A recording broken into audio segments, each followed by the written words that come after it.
Twajja fera musinziro okutulaba babuuzizza kwembala nyo nyo yali mugeza kulabika nti mukwasaganya bandiza okuva mutuliro gwange bijja musinziro okutulaba abali kubyeyo abali Saudi Arabia abali Dubai Bahrain America Canada yonna kwetole gwanga banaje musinziro okutulaba bampita Fredza of course bagita buzz sport trend gwe mukutu kwa sinziro ogeza kulabika ngate tukuwereza onako lwairo nina legend mukulu Luswata Albert abasinga obungi mu manchifananyi noze mu mulaba mu projects ezuwera kuvira dale di mu art bamu ku basajja obole abadde mu art industry okumala akaseera akawerako ddala bazanye katemba okuva mu Trickstars eri bazze paka ku generation eri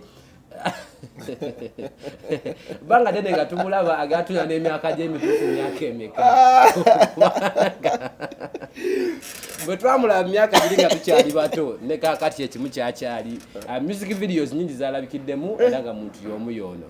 Sebo mukulu tukwaniriza kubuuza ku bantu. Nange nsanyuse nnyo okulaba. Nsanyuse nnyo bakutimagano guno. Era mbabuuza ko nti musiimu kyenno edda. Oyo nasabanga essaala zange. Kale abantu munyi bagenda bagasaba essaala. Nogano ku Katonda go yakutonda tambuuza ko nti osiibye otya. Oyo mugamba kama Katonda wafu mulungi osiibye otya nno. Nagala okuba omuntu omu era buuza Katonda. Nese mumuza mukama wangu osiibye otya bwasizotya naye yeba osibano gendayo namubuzako namubuza ko buza mane njagale kubuzako osiibye otya nomukona nofuba nogenda naye atyono by the biya bimwena mpeze zimyaka 25 mu art 25 years yes kisegeza mu celebrating time amount ji yingi because namuta celebrating emyaka 25 ejo najiri serious neje dedde sijibalajo jo bapukaming tujibala sijibala ngambe linda ko ebanga moti yamaze mu comedy nawe libanga lyobadde tukoze oyine emyaka emeka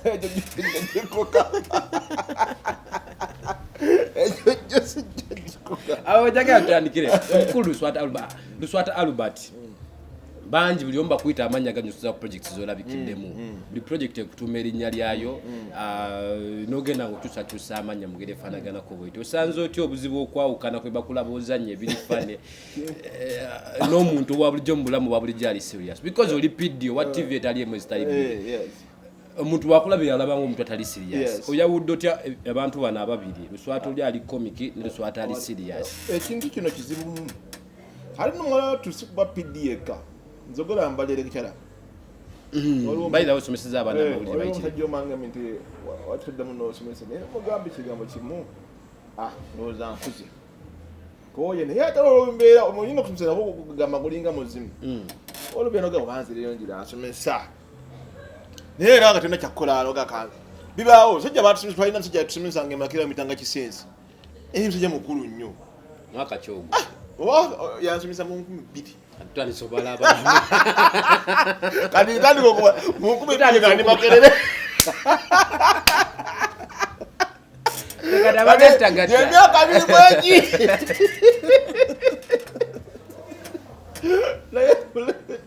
Rekata nzo gata akati babanga yaka bili mwetano yali ku university kati omwana wa university inabada myaka ngene kati noyo no gwenjogerako oyansomesa drama ninjikera soka kusoma mass communication Lindako ogenda okuda kusoma drama gasoma mass communication noma kasoma mass communication watwala banga kati jemde kugambe myaka 2 yali musajja mukadde kale mu bintu ebingi byo wasoma mawulire ndi professional journalist ndasokera ko ya ku monitor by the way Daily Monitor yes mwaka chogo it was 1999 1999 ngolo oli employed yes monitor vayo 2000 nemba tiranga nsoma nze ngula drama akelele atawo ngala nsomesa okay simsoma bali tanga Sweet Roses yali sangwa kalele hino byafayo byange kati nibe kabire nedda second kabire genda kutuukawo tuyingirewo ojja osomye otuuse ograduate nzo oyingide kotandise okukola media ebiseera ebisinga abasoma amawulire passion yabeera yakola ku TV oba ku radio bakola mpapula z'amawulire waliko presenter at certain point oba gwe mawulire wa specializing mu ki kakati nno mwana wattu bintu bizibu nnyo nenjagala nnyo TV nenjagala nnyo producing shows actually vaddanga njagala nnyo ba producer kubanga edda UTV yabeerawo wakolako ne ku YouTube UTV yabeerawo walinga show nga bagiyitanga variety show yalinga ya Irene kulabako nenga tukibeerako tugizako producing tukizaako kuyamba ono una training ila production producing and training ila UTV unfortunately ne bagijjawo ne privatized I think oba nebe nakasero negera paketi wansi je kati saaza era gituma UBC kati UBC kuba mu UTV so bisere ebyo ntubanga sina yoka wayo program agitanga time to care yeah I was among the producers of that show yes time to care na yali ya kulabako nayenga was time to care apa time to care ine banga dene nenga to producing nomusajja mwita Sengendo yanjigiza production Sengendo ki mugenzi George Sengendo yes production yanjimisa ebintu bingi era inspiring ebintu ya movie by the way era by the way nze nokola drama emakere I was inspired by George Sengendo nti nayaganye ne film so nenkola film nesoma bya film ebyo byonna bintu bya film si talent yoka talent imweri nina bisoma nga tunajja ku drama because kati ensije kumanyideko kye kwanjulideko ebbanga njaga soke tujjewo party eri sije takumanyiko nnyo kati ntuke tukome wana abantu bakumanyidde ebiseera ebyo nga wakamala graduating okumala okusoma amawulire TV kizojjukira zewakolerako awo uzalinga mmeka before nga tunakati kutandika kuleadinga kulira TVs kati nakulyako ku gabega UTV naliyoko nengindako ku Record TV record yenene yali awo kamo chao chao nengola ku top TV yasenyonga hani top ya menya nina program zino zanga over 15 wameka ze producing omuntu ngo unakoza kubaya program zingazi obes ndio producing atenga siya nto wabuli zili simbo bazili indo ezimu zili outdoor zili indo kale ngo menyekana zo nogera mu field no damo studio no damo field nogera mu studio ate wokola awo wanganye boss nayomba mubinyora bamwitanga kiyimba kimbanga mogambo nnyo kiyimba yafilisa kakanya maana wasebo atenga na wano tewali tubonye ne gwange tubonye ne sedo actually so omugaso gwa producer omukulu ku show guba kiwe tubatandikira because wali watu labyo tamanyi producer yani because fa basinga tumanyi presenter gwe tuba bakumpewo yegwe mu test wa program eyo ebino gira go no kimanya nti etambula bweti go ino class script presenter bwana tukagenda kongera ko bwe kitu sawa so ye kibatu scripting go ino class script by the way tutambo mu reality no amujembeleyo nkolera abantu abamanyi mugaso gwa producer naye boba kyagalanga ekitiibwa nga wuli ente ekitiibwa kya PD nenga tomanyi mugaso tomanyi mulimu gwa PD boba mubaganye title ekyo kanjukubirawo ddala kanjukubire ddala abantu abasinga baganye ekigabo kya title ekitiibwa nze PD nze producer nze general manager nenga tebamanyi the roles and responsibilities of that particular role tibinge producer is to what title go producer nebiche byo ine bijira ko kundiyo kati kyovula aba sometimes mayinze wange ndi muzimu muko bobanga odumukama wange nonoma ndi ogina bapidi wa station ABCD no tampa chance yange tikoyisa no lagandi atabuyiza bubo I need to go ninga fine do it okay ninchikulekera katatiba chikubana okutula muno gane kati gane yati munayo kama yinagwa chikola so muzimye media platforms nyingi TVs nize muzimye I believe zenze kulabako waliko mu KBS mwa mukubasajja bali behind its success ni wakole kati waliwe bya tambude mpaka mbali Magic wajibera muko I was the general manager of Step TV and Step FM and Open Gate Mbale side yeyo yes niko ndiko mu Eastern Uganda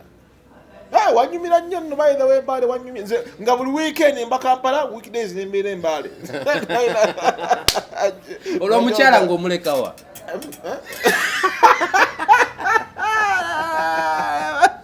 atosizabwawo leka kituufu kiri nti yaliyo omukyala yali Mbale yalinga Kampala bireke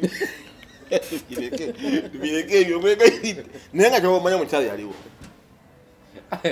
oba Mbale waliyo waayo waki okuba nnyo so wenjaga tusimbesira njaga tunuulire TV ey'ensangi zino ne ba presenters ab'omulembe guno versus ba presenter abaaliwo ebiseera biri ebikadde because bw'ongamba nti watandika TV 1999 kitegeeza ebbanga ddene eriyiseewo saazo tulina presenters ensi beegulumiza oba TV beziwadde platform nga public egamba they don't qualify one nga tebamina basics mu bye bakola abamu nga tebabisoma babiguddemu because balina ki public njagala tutreatinge TV yakakati ne TV yedda wembadde nzijira TV yedda yali so professional okusinga eya leero TV ziri professional kati ntono nnyo ate tobanenya nti ensi ekyuka technology akyuka ejja neggulu buli lunaku obeerawo ekipi ekijja mu kusookera ddala TV yali nga independent ne radio yali nga independent radio that is audio and TV was visual. Kati nga programs zonna ezibeerako ziri professional nga zeezo ziyigiriza nga programs egezo ebyobulimi ez'obulambuzi ezo business bingi entertainment health and so on naye kati TV efe etya tujja tufuna omukutu guno gutuliko online nga buli muntu akikuba mwakuba kyayagala buli mwakola kyayagala content owa muzima nga bayagala that was challenge number 1. Okay. Challenge number 2 betuje tufuna zi WhatsApp tuje tufuna zi TikTok ebitaliwo luli kati buli muntu afuna content anywhere anyhow otitaliwo luli kati gobone ojjanaoga atinjaga kulaga program ya bulumi ani gotulaga ebyo bulimi ndika TikTok ozize oli abeera wali nakwata information ye naweleze gwa kati ngokola program ya health for example ngena basaba ka TikToks era babirabirawo ku TikTok kati TV is competitive and it's competing. This is competition.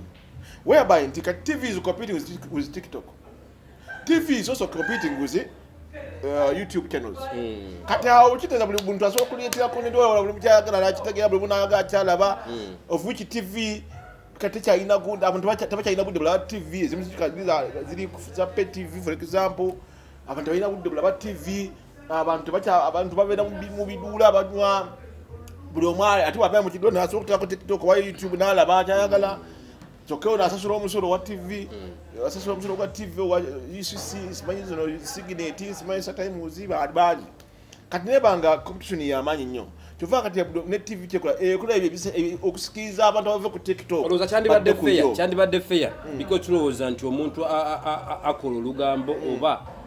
akoze TikTok ye tutwala ng'omuntu okusaaga singa tulabanga TV omujada atwala ng'erisiza zitandise competinga n'abaana bana ba TikTokers zitandise competinga ne ba YouTubers tebo babunafu obo siba bunafu lwa nsonga bw'otakola ebintu kibanyumisa tebajja kulaba ate nga okulabaako TV ogiraba ennyo ne revenue weri nti nyiza kufuna abalabi nja kuba advertising nga nfune sente nfune ba sponsor singa tebandaba program bw'abanga program tebagiraba tebajja gisponsoringa kino tojja kuba na sente kitegeeza nawe kati genda ku gundi eri abantu kyebaagala kyowokola osobola ofuna abalabi osobola ofuna abasponsoring ekintu kyebasobola olaba because sponsor ava ku viewership tafa ku program ntoba nungi program eyinza okuba nga nungi nnyo naye nga terabwa naye olw'okuba nga kibi naye nga kirabwa kachira nti sponsor ati lero kiri kirabwa emutenga ate kasabanga ndaba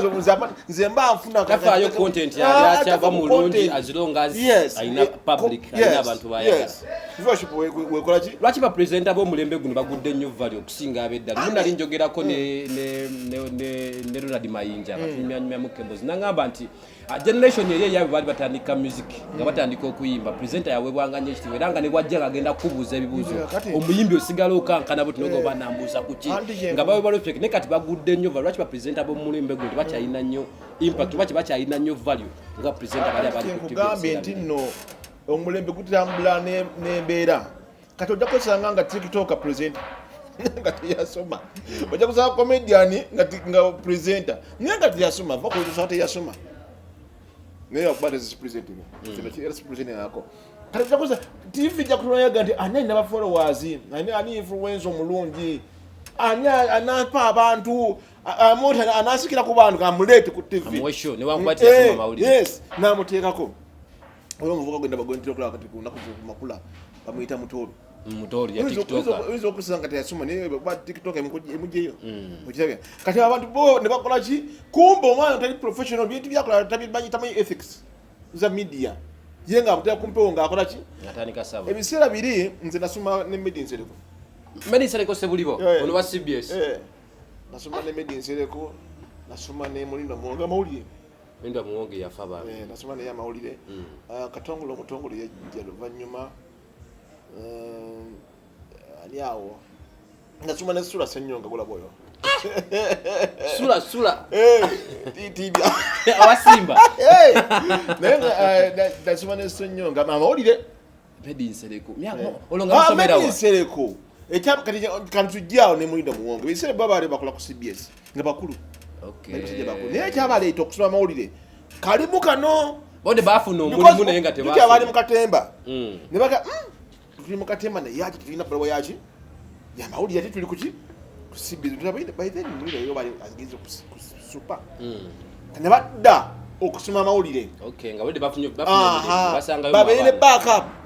okitegeera kati kuza waki bakomawo because bakimanyo ino okubeera ne ethics ne ko webale nnyo naye tuli abalabanga bannakatemba bwotulina Senkubuge yasoma bachelor of education in literature naye nga yasoma literature Makerere awo kati kitegeeza bwaba yasoma Makerere literature ayina backup wano si ya mass communication naye ate ayina backup ayina bachelors bwotunulira H.E Semogere is a doctor musawo w'amannyo nera ayina baluwa ennene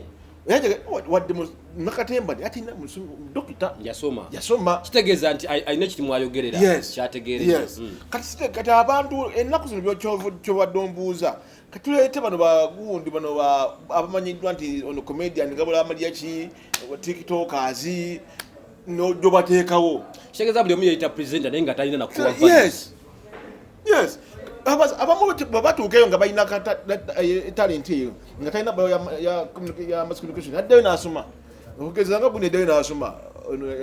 eri kusimba yali amine ku biti ono ogundi katongole yasoma oba nemukunji yagisoma okiwulira abamu bagenzi baddayo okubisoma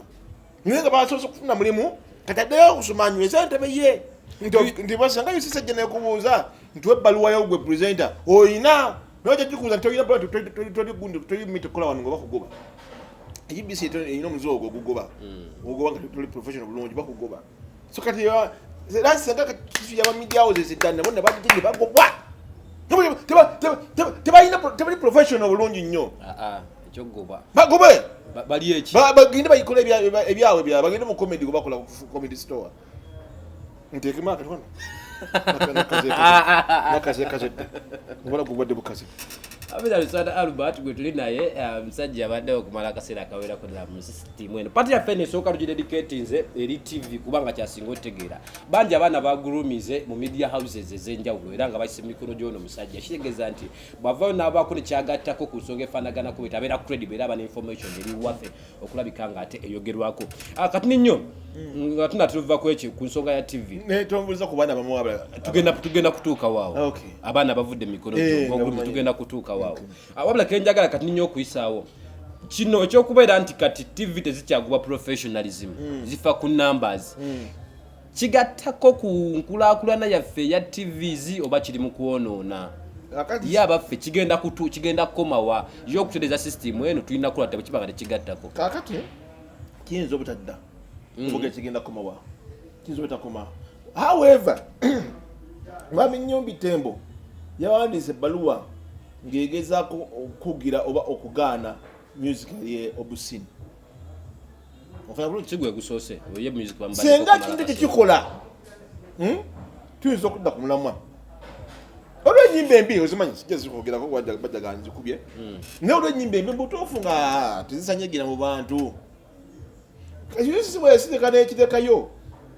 tetujja kumalako sinesi nga kinaakola tuyinza okuddayo ntubera professionals naye wadde kijja kukoma nti omulembe gugenda mu maaso tekinologi agenda mu maaso nebintu bigenda bituuka omuntu yakoze ekintu Burkina Faso none kitu omulembe yakoze kyafu online oliwo abakyala namulabye akutukubina kati no mu bino ebyo legend mu bino ebyo nabadde ku UBCS nga tukola calculation olunaku aba n'abantu bameka tugandi ennaku ziri 36 mu mwaka bina times what times bina tulina ng'egitwali tukibalamu ng'olunaku ayinza okuba divide bina over what nga kitegeeza 1.6 kitegeeza omukazi omu n'ekitundu omukazi omu n'ekitundu omukya kitegeeza olina webbayi n'owaka bantu aba babiri sometimes asukkawo ayinza okukuma ku bantu aba olunaku naye omusajja alina amaanyi alina embavu namulabye tukuwemu naledda oyo simusobola kale yiyo yeyimbemu okola amawulire Burkina Faso naye bakwogereko alina embavu mu Uganda twafunyeyo emisajja oyo mekete kagwayo so kakati nga bogame midi yenzo butaddamu mazima yenzo butaddamu abege yenzo okusigala ng'egende tekigenda kuba nga kigenda kuba kino tutakoma nisigala nga kigenda mu maaso nenga kifika ko kyonoona of course algoza bana afagala bya bate waliwo abaana abasoma amawulire abali profession nenga bwatuka ku media house ina police yayo nga yo media house nemukyusa nemugamba nti ba ku profession yo akola kino kitwaga because we want numbers naina ko mu mukama wange edda nga yayina nyi TV naleta olugezegeze lwa professionalism programs ya RS nangamba hagamba achiko mwabaso mwe muto bintu yamwe buli kimu ino zekina ba professional kaya katuchikoye tuba kikikole munanga tunakita kutivile chikola nenzele ya msomesa wange nanga wange kama wange ange wadaka ngubuli eti omusajja muleko oyo yenanyi TV okusoka eddala amanyi wakyeteko TV nga kule byakola owa professional ne mukola ki musajja wono wano ku kasozi wano ne muleka nakola ebintu ne byakubanga yo yava kati mbulamu bwezi ne byakolanga sebo ne yakeranga bugezi nagani njaga program ABCD nakitekako nikikulanga kiri awo nakakanyaga mulinga abantu beyambula atujusemu mumu abikola nga twabiraba TV ya mwemje mwali mukulira wano nga abantu basoma moli nage nakyuse ngoyo mla najja TV nayo na nete yakola kyakola nsuga kyogera kati saka paka mfiki yakeranga nayo concept nakayi ngalecho tukyayina abantu abasobola okuyiyanga pastor igabo yali usanga jebe nyacho jukira je bali naye nga siba nanyini if the government omulimu gwa PD mulimu ki to create content naye tumenya PD is the mapa gap creating a content gap zona aba boss bazefuga asinga naga kino kinyaga notava ku kino kireka ne bajino managers nga general manager kwa mulimu Google no gwa PD no magamba naga PD oteka waji naye yateka programs yazifuga kino kinyaga general manager is to oversee running it ntileka PDR asengeke programs gwetulu abe bitambula singa abawo shatambude buludeni muyito mugabo wa Teresa awo because you go oversee go to subscribe sente go gate gula yafuna sente bweziti ngojeko human resource ni amanya ndiguna yafuna sente bweziti bwina zakula bwatu ne onu go suka programming ya professional TV ezigwa Dutch TV byebyo wokuloza ati kubanga am on top umugono kangukolese on top okakuseka kolele kino nota gwendera mateeka as if waki babiteekawo ba sponsors n'abavujjirizi omulango babujje ku TVs ne babitwala ku baana abakola online abali ku YouTube batambula kati ko bibone kimwe ntino kale ne zino TikTok zikulwa sente wa bintu ebyo oli na jafuna katugeze ba followers kakadde kamu ba milioni wesanga nti wa TV asasula UCC asasula ina license akola biki nayo mwana talina kyasula yadde n'ekimu alina obulango obusinga tayingiza atasasula kyevula bangezigwa tayingiza sente naye asasula omusolo omwata alina kyasasula yadde yasasula license naye ate yalina obulango alina obulango sente azirya mukyateekamu mpozi gundi data we yokka naye kati oli asasula sente no nnyingi ssebo esasulaawo mpitirivu naye nga toyingiza nakolako ku tvm naye nga obulango bwabaseruganda nga tena bizinesi yamanyi naye nakalanga kama ka mtn nga kabwerere kusikirako bala naye nga kabwerere naye kati weebuuza ebeerawo etya era kakana yakola ki yavaawo kati tekyali kumpewo naye nga kigambo kya sente kuli teyingiza bakulaba nga okola programu nyingi naye nga tolina basponsors tolina balanga kati bwonobeerawo bizinesi enebeerawo etya tv kale bamuyita omukulu Luswata Albert era omukitundu kyaffe ekisose tubali naye nga tugeza kulabika nti tumulunga n'okumenyaamenya mu tv versus online eno waliwo competition ebadde eriwo abantu bagaa tv zigenda kugwa tv ziweddemu ekinyusi I think ndowooza kati omuntu ategedde tv kyeki ne online kyeki olwo kibuzeewo tv ngimenyemenye bulungi bagitegedde webalejyo webalidde kale